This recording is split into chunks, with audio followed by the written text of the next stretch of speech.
Good evening.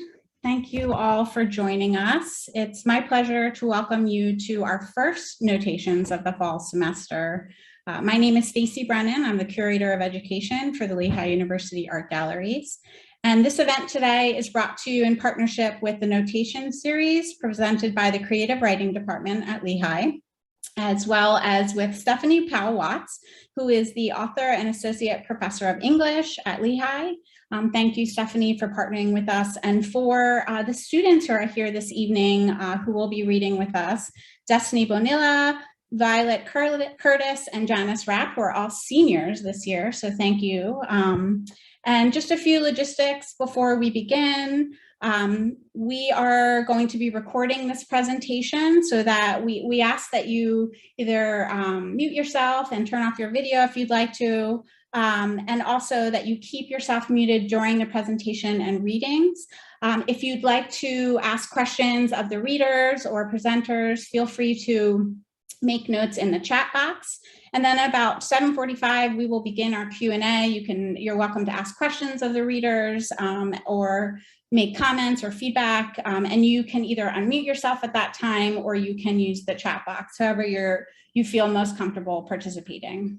If for some reason we get interrupted, we will come back or we'll send out a new link for this presentation. So thank you for your patience with that. If you're not familiar with the Lehigh University Art Galleries, or LUAG as we call ourselves, we have over 17,000 works of art in our collection from diverse time periods and cultures.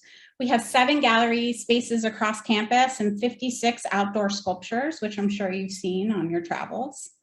You can view our exhibitions and a little over 23 works of art on our website at luag.org.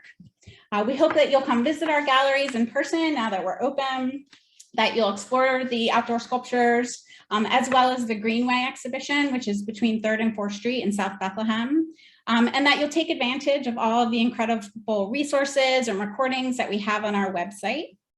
This presentation today is offered in conjunction with the lineup of exhibitions that we have currently on view. The first is Thinking Through Drawing, works on paper, drawings, and sketchbooks from the collection and the community. This is a really wonderful exhibition that really explores the ways that artists use mark-making, or artists, creators, inventors use drawing as a means for communicating, as a means for solving problems, thinking through different things, communicating with the world, or expressing themselves. And so we have this wonderful selection of both abstract works from artists all over the world, both figurative and imaginative. We have works that include written text and are a mix between disciplines. So we really wanted to highlight the different ways that art is used within across disciplines and research: music, activism, engineering. This is an engineering drawing for the large sculpture at the top of Mountaintop called 3 Discs by Menashe Kadishman. And then we have this wonderful opportunity to kind of see inside the brain of an artist, Maurice Prendergast, who is a post-impressionist artist. We have his sketchbook on view. We can see the ways that he used sketching for planning purposes, for observation, for documenting and exploring his world, and investigating kind of things that were around him. We also have on view this semester Hear Me Roar, which features 10 women photographers from the LUAG collection and is on view in 4 different galleries across campus. Hear Me Roar, the phrase often conjures Helen Reddy or Katy Perry, of course, but it really declares the fierce power and resilience of women across many generations. And this exhibition is on display in honor of the 50th anniversary of the first undergraduate class of Lehigh University, the Soaring Together campaign, but really amazing works that explore identity in lots of different ways. We hope that you will take advantage of that on view. Whoops. And then our last exhibition, which is on view, is Gloria Naylor, Other Places, which is on view in McGinnis. This is a powerful exhibition that explores the work of Gloria Naylor, who was a gifted storyteller, teacher, scholar, archivist, and she really explores the beauty and complexity of Black women's lives in the 20th century. We're proud to present highlights of her archive, in partnership with the Humanities Center, the seminar on Gloria Naylor, the Gloria Naylor Archive, and Sacred Heart University. This is, as I said, on view on McGinnis, and just really pulls out amazing excerpts from her writing, from her plays that she wrote, and is just a great opportunity to look inside the mind of Gloria Naylor and what inspired her incredible works. You can also view this on the Gloria Naylor Archive website, which is a wonderful resource. And all of these are listed on our website at luag.org, as well as opportunities to explore these collections digitally. So we hope you'll take advantage of that. The art gallery is really a space dedicated to developing conversations across disciplines. We're thrilled to be able to do this evening with the creative writing department. And it's my great honor to turn this over to Stephanie Powell, who's going to introduce our readers this evening. And then, as I said, at the end, we'll have an opportunity to ask them questions and give feedback. So thanks so much. And I'll turn it over to you, Stephanie. Thank you. Thanks so much. This has been such a wonderful collaboration, and I love the idea that we can talk about different areas of art and look at the resonances between the two. That's really exciting. Thank you so much for having the space for us to do this. I'm Stephanie Powell-Watts. I direct the creative writing program and the notation series, and I'm so thrilled to introduce three writers, three excellent and exciting writers to you. I was thinking just before this started about the poet Mary Oliver and her poem Summer Day. Probably some of you have heard it, or it's a poem that's familiar to you, especially the last two lines. And she says, tell me what it is you plan to do with your one wild and precious life. This is a poem called Summer Day, and of course we're quickly entering fall, and the summer that we love is almost over, the light is almost over, and that's always a little bit sad. But fall, of course, is full of its own beauty, and it's a kind of rebirth and a kind of renewal and a kind of welcoming and a chance to do things again and to get them right this time in some important ways. So tonight's readers know the power of art in their own wild and precious lives. They know the power of light in their own wild and precious lives. And I'm so happy and excited to hear what they have to present to you in their own work. We will start with Destiny, and then Violet, and then Janice. And then we'll have a few minutes for question and answer. Thank you so much for being here.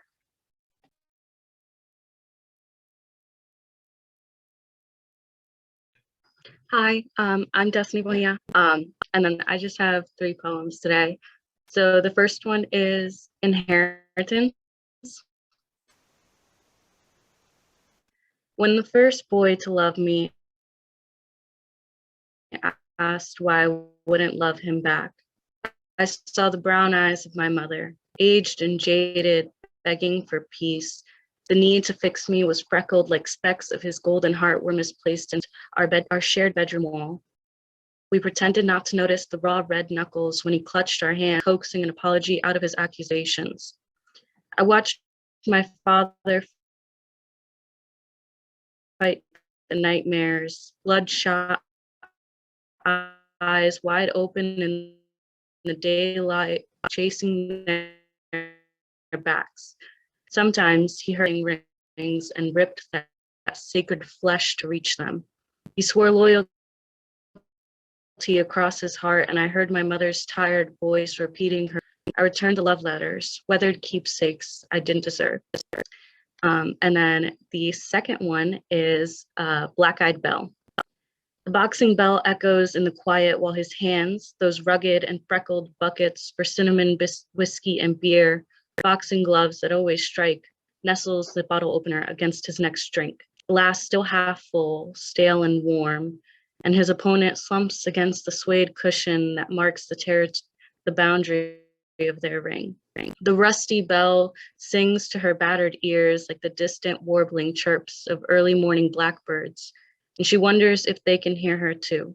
The bells confess the end of another round, but the hits have left her lips bruised, eyes swollen with tears, disoriented, she finds another round thrust upon her. She cannot feel the words that slip and slide down the tip of her tongue to land at his feet, or dignity that she's dropped the bottle, push the smooth glass into her hand gentler and goes into his trap. Another sip decides the match. The knockout tastes almost as bitter as his is hot chili pepper ashtray. The bowl sits between us, teetering on the lumpy couch cushion. When I cross my legs, the creaky springs neatly cover the crash. The ceramic shards and the last of the ashes mix on the ground. The husky brings his wet nose into the chaos, sniffing until you yell at him to sit. The bus is weeping, the other sweeping up the remains of our Friday night. In the morning, curled into the sober weight of life, I'll plan to replace the bowl. And that's all. Thank you. Thank you, Destiny. We're going to turn it over to Violet. Hi, my name is Violet Kertis. I am a current senior in the English department, and I will be reading an excerpt from a short story I've written for my honors thesis called The Comfort of Strawberries and Cream. I wanted to give brief context before, essentially given the current violation of reproductive rights taking place across the nation, as well as the inevitable turning over of Roe v. Wade this coming December. And because of my work with Lehigh's Break the Silence, a group of peer educators on campus who work to destigmatize healthy sexuality to prevent gender-based violence, I wanted to share a story I wrote dedicated to a young girl, a survivor of assault, as she makes a difficult choice. And it's my hope that it starts conversations about freedom, choice, and the reality of how challenging this type of decision can be to the person making it. So I will begin. I hope you'd forgive the sticky oatmeal and stale gas station coffee this morning. We were running a bit late. I tried to get the strawberries and cream kind since I think you'd have liked that one. It was my favorite. I can remember early mornings at the breakfast table, my mom bustling in the kitchen, clinking and clanging pots and pans, coffee mugs, and even the ashtray she'd put out her first of many cigarettes into. Sun rays would streak through the window and scatter into millions of pieces once they reached the water glasses on the table. I remember everything being so warm, begging me to stay there in the languid morning sunshine with her and my brother. The world could wait. Mom would scoop out the most perfect gooey strawberries and cream oatmeal into our bowls, saying we needed the full bellies and open minds for the day. It was one of the few things she made by scratch anymore, a recipe her mother and grandmother before her had passed down. I never had anything quite like it. Effortlessly sweet, nostalgic, comforting. She'd always be sure to make it when I came home to visit. Of course, the Quaker Oats kind wouldn't have been the same. I wish I'd made it for us this morning, set aside the time to do something for you one last time. The woman I spoke to on the phone was really kind. I could almost hear the soft, sad smile in her voice. The nurse had given me the number for the office that night and assured me it was the safest thing to do. I was nervous about getting there, but she, I think her name was Danielle, told me they could reimburse our ride if we needed assistance. I probably could have asked Jenny, but honestly, I don't think I could explain everything to her. This coffee is horrible, huh? And the oatmeal is already cooled and congealed, and it's hard to swallow, but I'm trying to because the lady said to make sure to eat a light breakfast, so bear with me. I don't think getting nauseous in this stranger's car will be helpful for either of us, so keep it down as best you can. We could pretend it's not so ghoulish. Sorry, I ramble a bit when I'm nervous.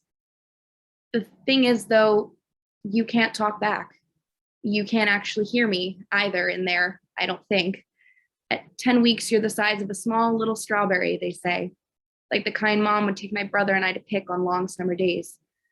It was one of my favorite traditions, the Strawberry Festival. Afterward, we'd have tarts and jams and loads of strawberries and cream oatmeal, but we wouldn't get sick of it. Consequently enough, I had been researching a lot after finding out about you, where online they compare you to a fruit a lot for some reason. It's sweet, I guess, hurtful too in a way. After making this decision, I found it to be a form of torture to track your size, whether you dream, how fast your heart beats.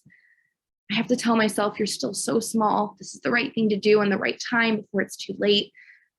You won't know any different. Speaking of strawberries, I know you'll never meet my mom, but she's how I'd want to be for you. She's wildly creative and she paints massive murals in the city. They're bright, vivid, textured, and loud, just like her. They can be a bit frightening also like her, but in a way that makes you stop in your tracks and stare in awe because you just can't look away. When she walks into a room, people pay attention. They notice how she takes up space and how her voice reverberates off the walls with so much energy. You have no choice but to listen. I think we should be getting to the office soon. Danielle had told me there may be protesters outside, but to call and an escort would come and get us. She told me that they can't remove them unless they hurt someone, but she said she wouldn't dare let them touch us. I just remembered I was supposed to meet Jenny at the library to work on final exams, that we'd plan to get iced coffees and a panini from the cafe we both loved. It's become a good luck charm at this point, and we couldn't get through finals without it. With everything going on, I just didn't have it in me to keep up appearances much, even with my best friend. You'd like Jenny. She's hilarious, a complete mess when it comes to guys, remembering simple tasks and keeping liquor down. She'd been at that party. I think she knew him too from an economics class or something, but not much more. She'd assured me I'd have fun, get loose, channel my inner Jenny, and finally let go. But I realized quickly I hated losing control. And I know I should have called out for her, but my mouth was gummy with wet newspaper and I just couldn't see. I feel all over the place, rattling from one story to the next. Sorry if that's confusing or boring, or you can't actually hear me. Thank you.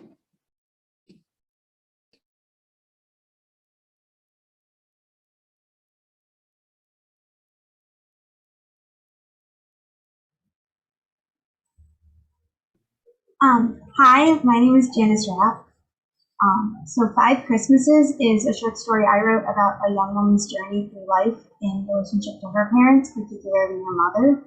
And it was actually just inspired by a few lines that popped into my head, as well as a short story that I had recently read with similar themes. And today you're going to hear 3 segments of this young woman's life. When I was a little girl, I remember coming home from a Christmas party with my family in our 52 Cadillac. That was the day my life changed forever. It was late in the night. My mother had made sure to get me all ready for bed before taking care of herself. She helped me out of my dress, the red plaid skirt and black velvet top with the giant red bow, with black tights and shiny Mary Janes. She dressed me up in a precious little nightgown I had just opened that night, an early gift to get me excited for the coming morning, brushed out my curls and tucked me into bed. My brother took care of himself. My father stumbled into the master bedroom. We were the image of the perfect little family. It wasn't long before I found my way out of the tightly made bed and found a spot on her toilet. As I sat on the fuzzy seat cover, the cold porcelain behind me, I watched her strip down into her real self. Usually, she would usher me back to bed, locking the door behind her this time around. Tonight was different.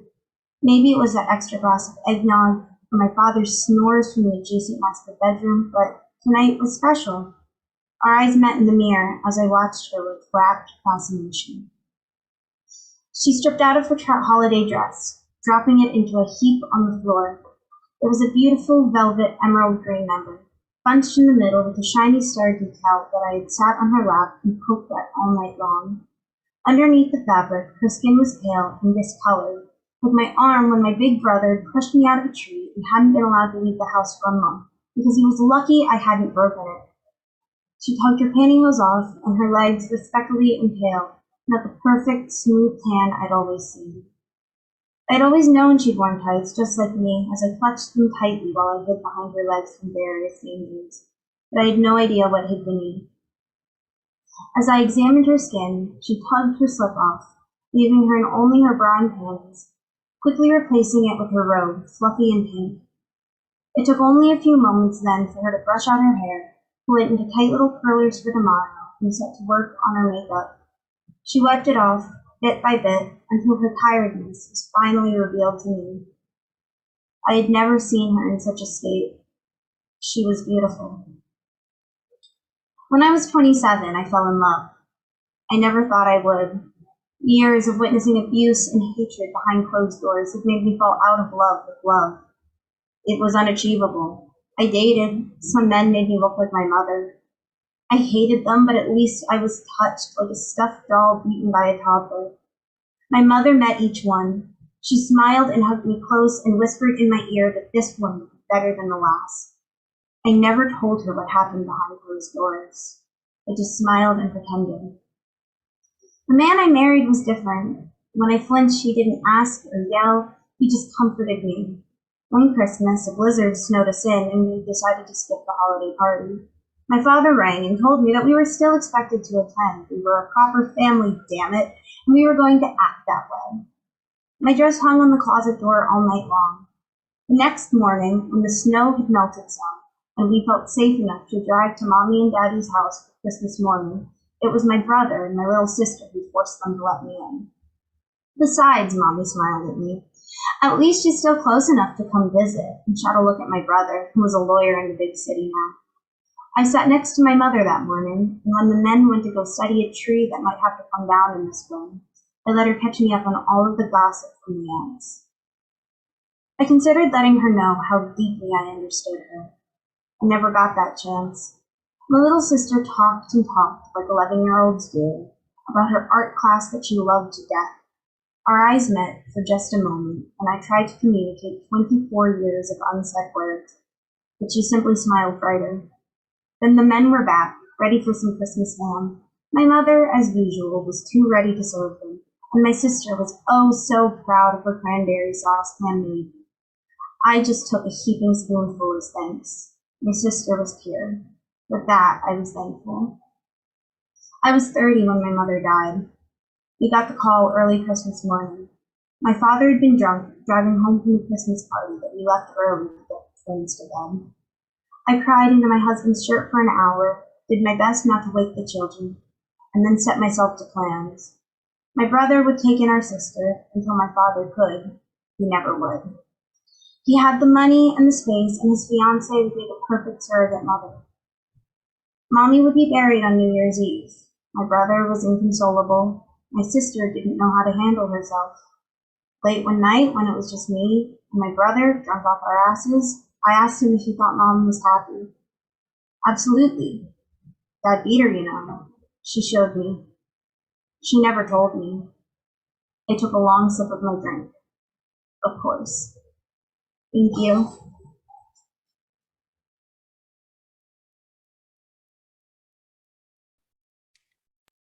Thank you, Janice. I'm going to turn it over to Destiny and bring her back. We had some trouble with connectivity, so she's going to reread her poem. Hi. Yeah, I'm going to leave my camera off just so hopefully my internet stays working right now. But the first poem was Inheritance. When the first boy to love me asked why I wouldn't love him back, I saw the brown eyes of my mother, aged and jaded, begging for peace. The need to fix me was freckled like specks of his golden heart were misplaced in his eyes.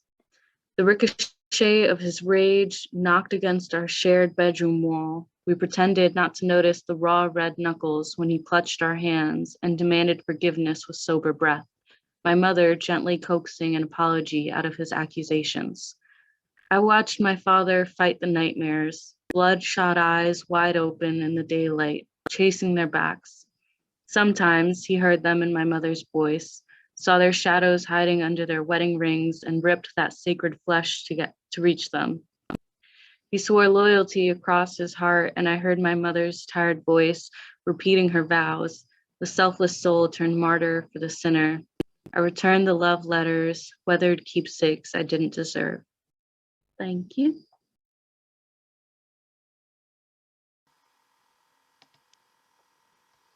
Thank you, everyone. Such beautiful, powerful work. So exciting to hear. Thank you so much for reading for us.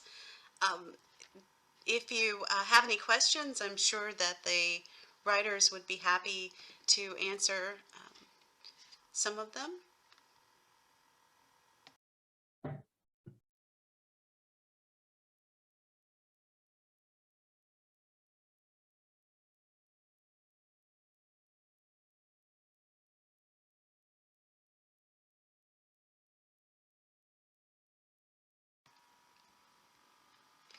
I'm always really excited and interested about when writers put themselves out there in such kinds of powerful and dangerous ways. They put their characters and in these very dangerous situations. How do you do that? What kinds of advice would you have for other writers putting their characters in jeopardy?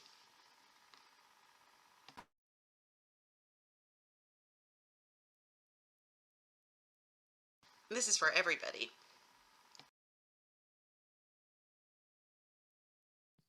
I can offer potentially a response.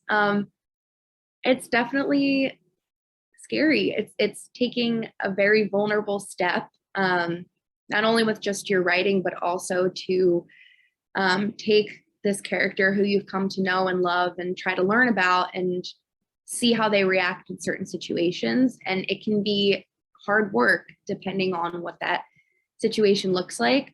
I guess in terms of advice, which is something I need to tell myself more, is to just get it out there, see what happens, let it explore itself, and be okay with those things, those reactions changing from what you had originally thought. I definitely pre-script a lot of things in my life, not only stories, but my interactions with people, my day-to-day.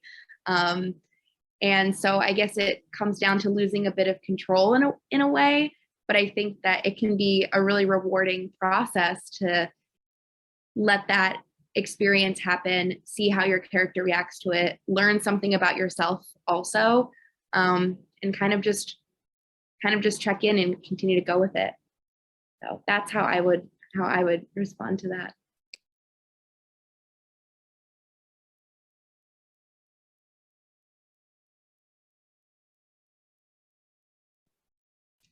I'm curious about this experience too. Does that shape your character? Does that help you reading these excerpts out loud? I don't know if you do that within your own practice when you're writing, if you're reading this to yourself or to others, but does that help you into like formalizing your character or to developing your character when you read it aloud?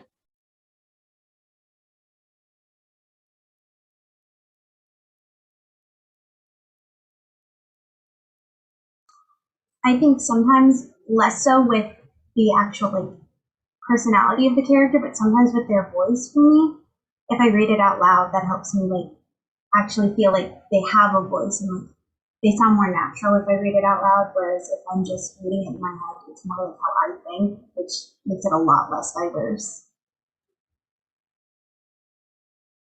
Yeah, I would definitely agree with that. It makes things take a shift from being completely internal to really having some traction and existing outside of yourself.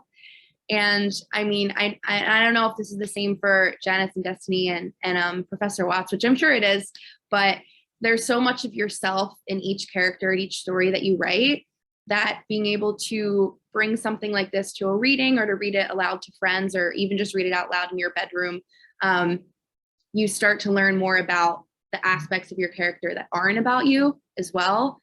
And I thought it was interesting. I practiced my reading quite a few times before I came because I was very nervous. And the way I had initially pictured it in my head was more so how I would go through the situation.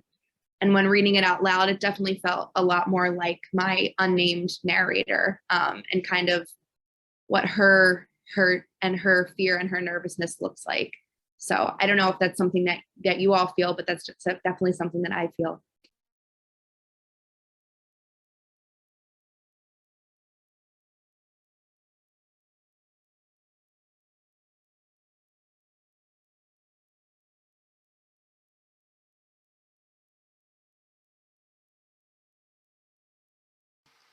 Could you each talk just a little bit about your process, how you put together a story or a poem from your beginnings to what you feel like is a really good and complete draft?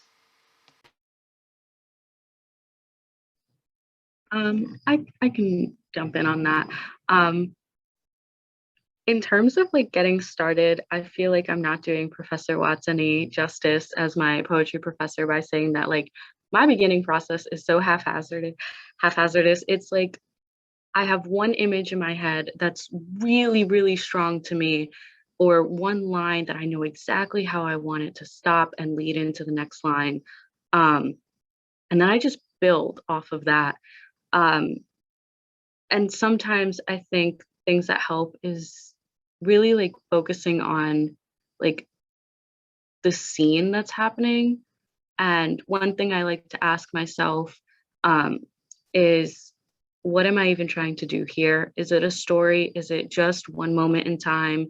Is it like a really condensed poem about like a pattern of behaviors being shortened into like a matter of scenes? And then once I have like what I think is presentable enough to show someone, I usually workshop, whether it's with Professor Watts or, my roommate, Sarah Boyd, who I love to death, and she's also an incredible writer. I like make sure that someone else takes a look at it. And it's really important to kind of encourage them or really allow them to like have freedom. Just today, Sarah Boyd actually completely changed up the entire structure of one of my poems, but didn't touch any of the words. And that was super helpful. And that's a really great thing that you don't really think about. And then one thing is always reading your poem out loud as well. And we were talking about that just a few seconds ago, but reading it out loud really changes your understanding of your own character, the speaker, and even sometimes like just wonky word choice in a condensed poem. It can be really important to just listen to the sounds that you're making when you're speaking. But yeah, hopefully that's helpful.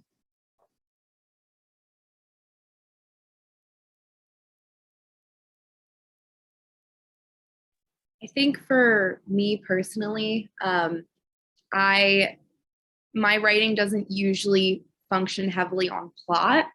I usually see, I guess similarly to Destiny, a very vivid image of my character first, of what they look like, what their nervous kind of tics are, the way that they handle particular situations. A different story that I didn't read tonight actually started because I saw a man walking on the street, smoking a cigarette, reading in one hand, and also walking their dog at the same time. And that was just such a starking image to me that I crafted an entire, character, personality, plot based off of just that one image. So I think that's kind of where I start. And I guess similarly to Destiny, it's kind of having that initial spark and then trying to think, okay, I have this character. What's something that could happen to them? How would they react to it? And my stories, as I mentioned, are not super plot driven. I try to make them slow paced.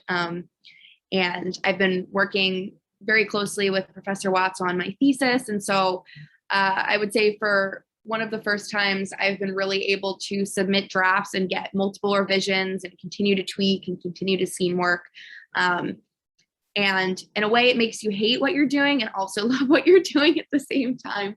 And then, yeah, I guess with this draft that I ended up reading, it felt that it came together after multiple rounds of revision, but also when I could sit through, read it, and it just felt synthesized. I don't know. That's not a very that's an abstract answer, I feel, but I'm still very new and working out kind of my process. But I would definitely say I start with that character image and build from there. I think my process is also very similar to that. I think I also kind of start with a very stark image and a few lines of description that just really stand out to me. Like for this story, it was the red skirt and the mother just taking herself apart in front of his daughter. And I just thought that was so telling, so stark. And I just asked myself, what kind of story can come from that? And how can I build from that? And then from there, I kind of build my story and then I edit it down and figure out exactly how I can make it work for the story that I want to tell.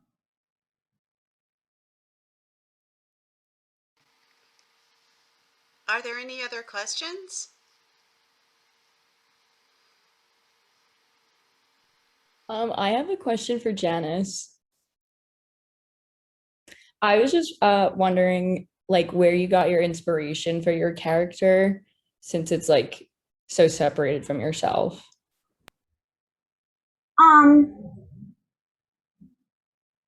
Honestly,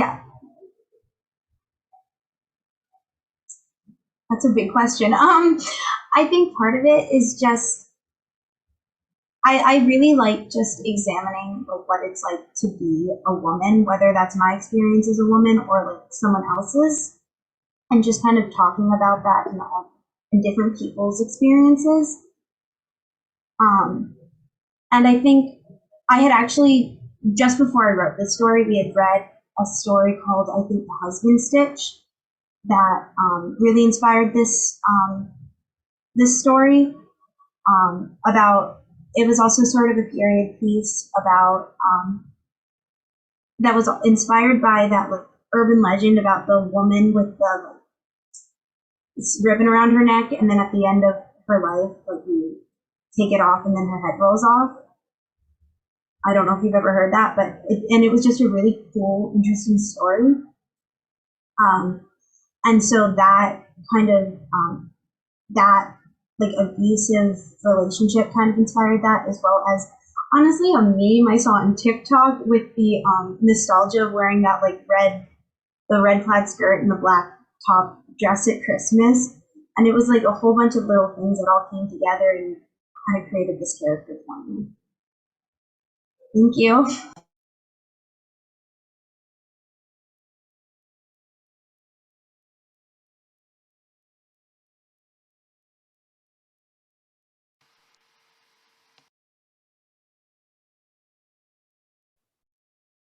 We have a question from Jenny in the chat.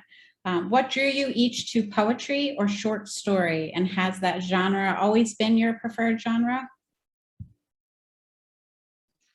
I'm gonna hop in because this is actually really funny. In middle school, I used to be that kid that would carry around those spiral notebooks and like write like these totally weird short stories about like me having ice powers and my best friends had like other powers. To say that short stories did not work out for me in the long run.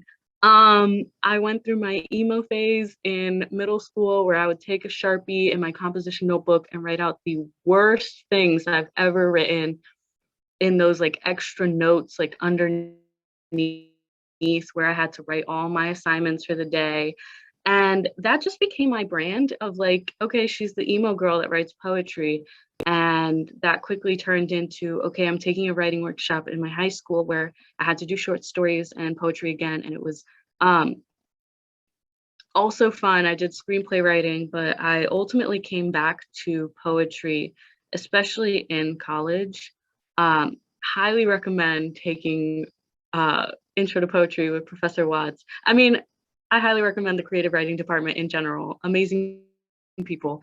But I just fell back in love with poetry all over again in college. And just the support system here of like your fellow writers made it all the more worthwhile. And like, I've never gone back to short stories. I've always just felt like I always have a lot to say and I never know how to cap myself with short stories, but like a poem, I can play with the lines differently. Like I just really love poetry and it always became that outlet for me. And now it's actually like something that I love to write and to read and to like push onto other people aggressively and make them also poetry readers. So that's my story. Yeah, I was one of those kids in elementary school and middle school who thought that I couldn't understand poetry. And I had to read it for the PSSA exams and I was just like, I'm not having a good time. And then when I was in middle school, I felt like the cultural kind of movement was to start reading a lot of that dystopian, like popular fiction, and I was just absorbed in reading, and I loved reading stories. I would read books back to back and do nothing else. And so my writing journey actually started, and I'm going to expose myself, with fan fiction in middle school. And I feel totally comfortable and confident saying that now that I'm a senior, because it doesn't matter, but that is where my writing career started. And for a 13-year-old, I honestly don't think I was that bad of a writer. And then I always really took to creative like portions of my essays in school, but I never had any sort of creative writing like experience in school, in my high school. And I took an intro to creative writing class here with Professor Watts, and I had never sat down outside of just writing that fan fiction, which got to like 28 chapters, by the way. Like, I was invested. There was a plot, character. It was great. I will never tell you where to find it though. But I started writing here, and I fell in love. I had already been in love with storytelling and how much it impacted me, and the idea of being able to write something that someone like me or somebody not like me could relate to. It just synthesized together. It felt like what I was meant to do and what I love to do. And the department has been incredibly, incredibly supportive in terms of me trying to figure out what that looks like. And I just feel like every class I take, every session I have, every peer workshop I have, I just get so much better and so much more in love with it. So I didn't really give poetry a fair chance though. So maybe I'll look into that in the future, but let's get through the short story collection first, and then we can transition over. I'll say I think Violet and I had a similar journey. I also maybe started with fan fiction. I wrote fan fiction all through like middle school and high school. And I also started with, in I think 9th grade, I found National Novel Writing Month online, and I participate in that at least once a year. And I try to write a 50,000 word novel every single year, not every single month. Oh my goodness. And I usually don't succeed, but having that as a goal at least once a year has been very helpful in encouraging me to write regularly since I was pretty young. And so writing short stories has always been my main genre, but I am taking Professor Watts' Intro to Poetry class right now, and it has been a lot less scary than I thought it would be. So Violet, maybe you should change your mind a little bit. Hold on a second. This mutiny is not good. Stay in fiction.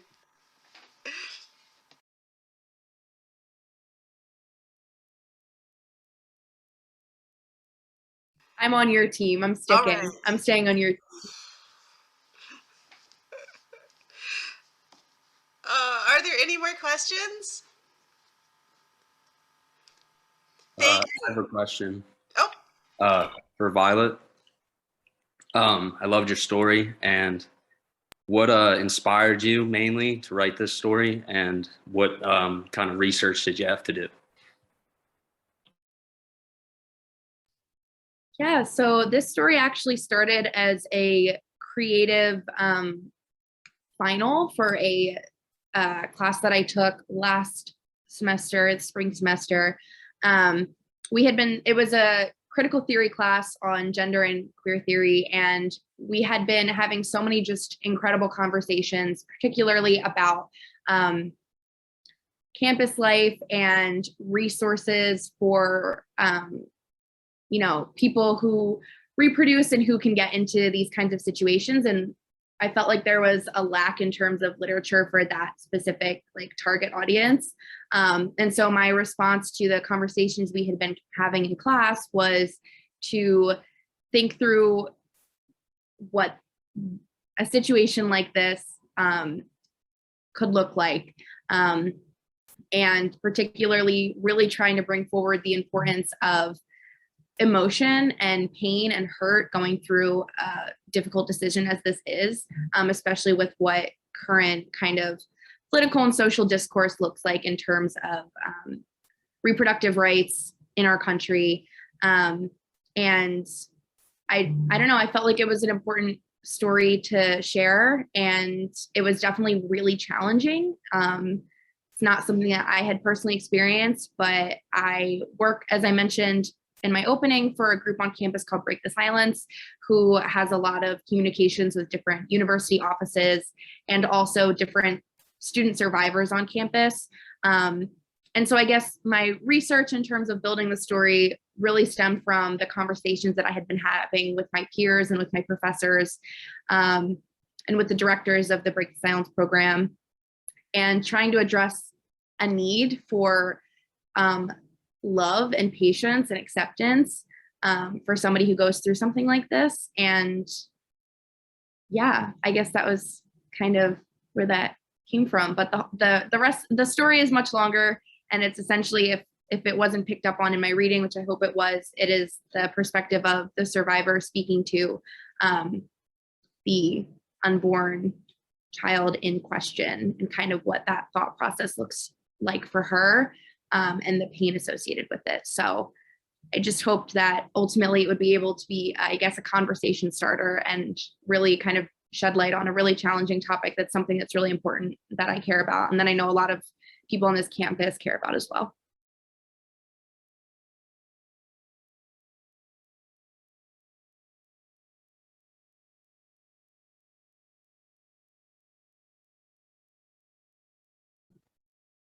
Thank you for that question. Well, I know we're nearing the end of our time together. If I wanted to just call one last call for questions. If you are interested, you're welcome to unmute yourself or put it in the chat box here. It's been some wonderful conversation so far. Thank you to our readers for being so transparent and honest with your creative practice.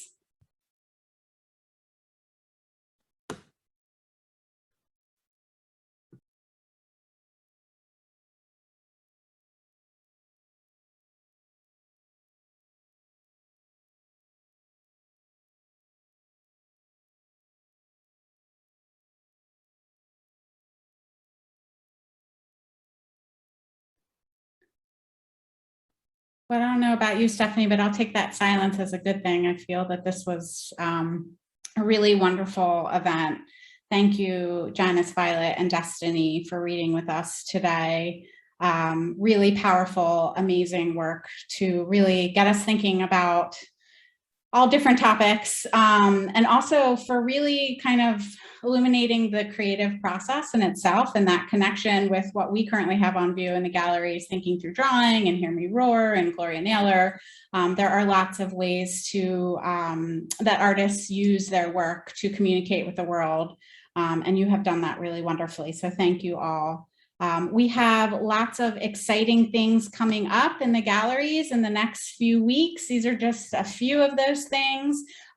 We have Art and Dialogue designing for the stage with Erica Holschler and Will Lowry, who are in the theater department at Lehigh. We have the opening reception for Thinking Through Drawing, which is on in the main galleries in the South Bethlehem Greenway. So we hope you'll join us for that. And then our next Notations event is on October 20th at 7 p.m. also through Zoom with Tiffany Schmidt, who is a 2003 alum of Lehigh and has published 10 novels. And we have lots going on social media, so follow us and tag us and all that good stuff. But thank you all again. We're really grateful to our readers this evening. Thank you all for taking time to join us, and we're excited for everything that's coming up for this semester. I don't know if you have anything to add to that, Stephanie. No, thank you. That was wonderful. Thanks to the readers and thanks to everyone who joined us. This was really a beautiful event.